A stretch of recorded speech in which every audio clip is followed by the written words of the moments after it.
Alright, this is Devin and Ryan, and we are bringing you some TVZ action on Tal'darim Alter. Ryan, you want to introduce our players? Yeah, sure. Spawning in the northeast position, we have EGidra in the red, playing Zerg, and his opponent in the northwest position, we have mouzThorzain in the blue Terran. Yeah, so we're going to see some pretty intense action going on here. We know EGidra definitely a very aggressive player, very aggressive Zerg. He's high economy. Yeah, very high economy. He's a macro machine. I think what we're going to see is in order for Thorzain to hold off EGidra's force, he's going to have to poke early. He's going to have to deny EGidra the chance to really macro up the army that he really wants to get. Yeah, you're definitely right. If you leave EGidra alone, he'll just win the game straight through macro. For sure. What do you expect is going to happen on a map of this size? I know they did happen to spawn somewhat closer on this map, but it's so big. I mean, the rush distance here is still going to take quite a long time to reach the bases. Yeah, you're absolutely right. It doesn't look like either opponent has scouted one another just yet. It seems like they're going to go for a fast expansion on such a big map. Yeah, pretty common. We do see Thorzain getting one gas, so he's probably just going to expand off this, maybe go one racks and expand. I mean, that seems pretty viable right now, considering the rush distances. And it looks like EGidra's going into Expo mode as well, too. So yeah, he is throwing down a hatch first and probably going to follow up with a pool. You're absolutely right. Something to notice, Thorzain got his gas before his barracks. Ah, yes. Which is a slight deviation in the opening. That's not standard. Normally it is barracks before refinery.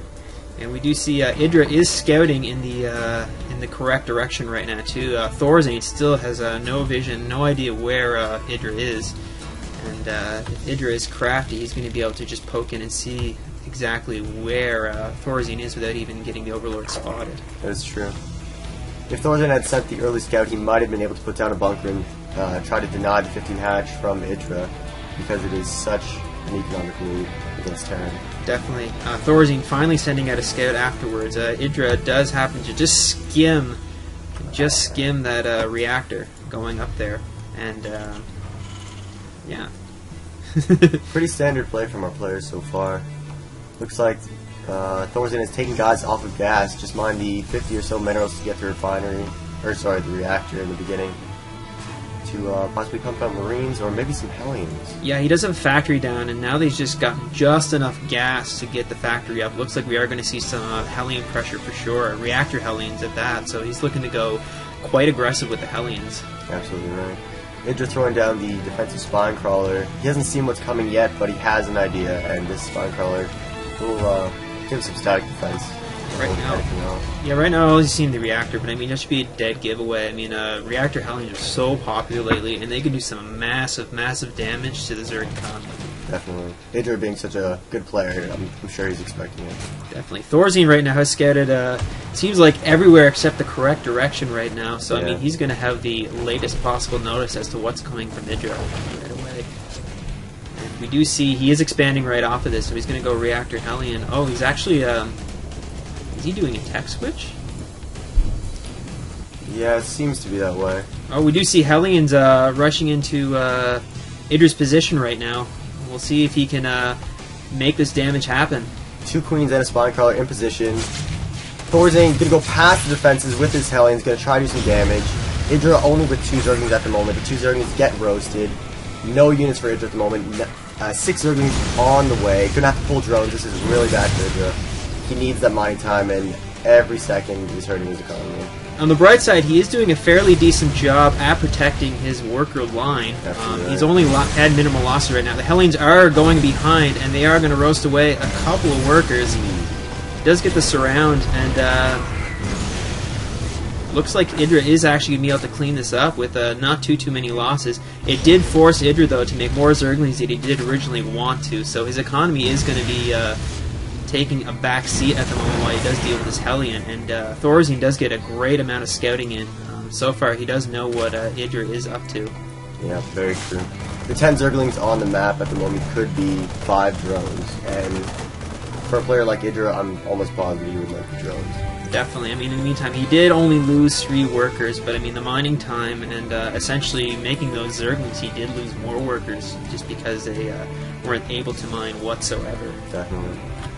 Zergling's going for a possible counterattack, just scouting the front. Sees a bunker going up, going to try to deny this. Mr. Tal'darim is trying to expand to his natural at the moment. Denies the bunker. Does cancel. He does see the command center floating by. I mean, if he positions his Zerglings just right in the path, he'll be able to actually deny that completely from landing whatsoever. Oh, or not. Yeah. Apparently not. We do see in the meantime a Baneling nest going down for EGidra, so it looks like he is going to try and bust this wall. I guess he does feel there's probably a bio army on the way, and Banelings so good against Marines. They do extra damage to light units, and that's the best possible counter almost to a lot of Terran infantry. Absolutely. The early Baneling nest is a hint to some aggression from EGidra. Normally in this play we see the Spire go down first before the Baneling nest, maximizing his mining for Mutalisks. Yeah, definitely going for the ever-devastating Ling Baneling Muta. It's quite a difficult combination to deal with. And we do see, looks like a drop is on the way from Thorzine, loading up those medvacs.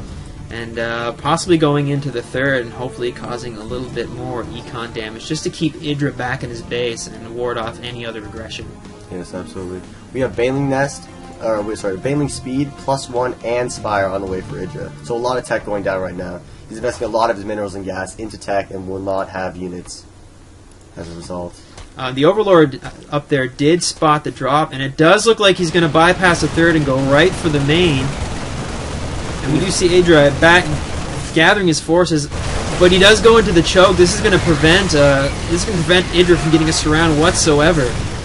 Stim from the Marines, some really nice stutter step from ThorZain, a lot of energy on those medvacs. EGidra not having any units, having to pull drones, having to use his screens. All his Zerglings are dying, and this is just not looking good for EGidra. No, not at all. He caused huge damage with that drop. I mean, there's a lot of workers down. Those Marines are just they're just dishing out punishment. Looks like that second queen's going to go down, and he could really just take out all the rest of the workers here. Oh, but he does do the hot pickup, and he's had enough. Man, those Marines were definitely worth their weight in the minerals they were spent on. Definitely. For sure. If we look at the workers killed tab, wow. 20 workers. Quite the amount. That is definitely a massive damage right now. And in the units tab, we do have 37 drones versus 48 SCVs. So, I mean, right now, Thorzine with a clear lead in economy and both in units. Absolutely. And right now, it looks like Thorzine is looking to throw down some defenses.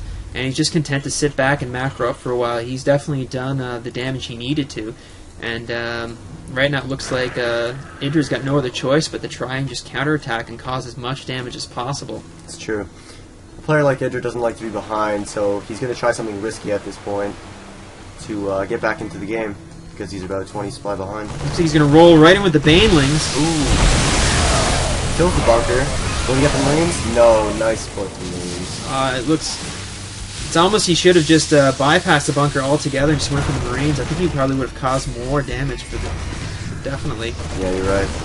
We have a couple Mutalisks in the middle of the map, not many units from EGidra, attacking 2 or 3 Marines with medevacs, and they'll be taking them out. And there's the GG from EGidra. Wow, some insane play. Just goes to show you that 3 Marines can take out 5 Zerg units at once. Yeah, pretty amazing. The power of the medevacs. So I'm Devin. And I'm Ryan. And we'll see you guys next time. Thanks.